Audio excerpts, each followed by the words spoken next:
Well, the lack of snowpack is having an impact on dozens of Ashland area residents. For the second year in a row, their irrigation water will be shut off. The Ashland City Council voted in favor of the cutback for the people living in the northwest end of town. NBC5's Roma Villavicencio has reaction and joins us live with more. Roma.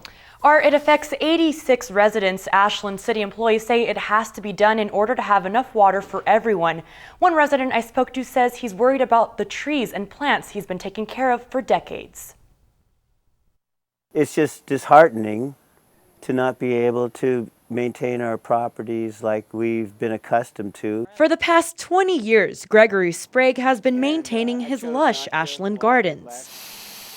But now, with the water running dry, it's very disappointing and frustrating. He's seeing the effects firsthand. It's trying to live, and it might.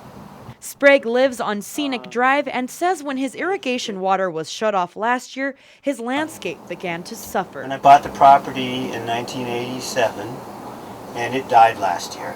He is one of 86 Ashlanders in that area who will lose their irrigation water for a second year in a row on the first week of July. Nearly 100 million gallons of water comes from the Talent Irrigation District year-round. Typically, TID water is only used for irrigation purposes, but last year and this year we've had to use it to supplement our municipal water source, the drinkable water, in town. Mike Morrison is the superintendent for Ashland Public Works. He says snowpack at Reeder Reservoir usually fills it up. It provides drinking water for the city, and it must not run dry. Ashland City councilors agreed. On a 4-2 vote, the irrigation will soon stop. Because that supply is very limited, we don't know when that'll run out.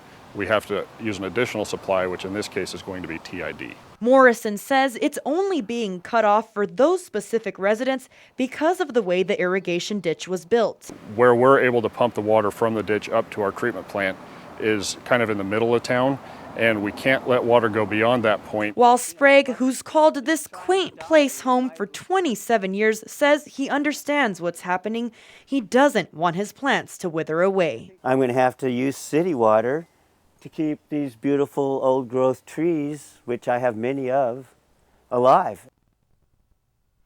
Another option would have been a pipeline that cost the city of Ashland $8 million.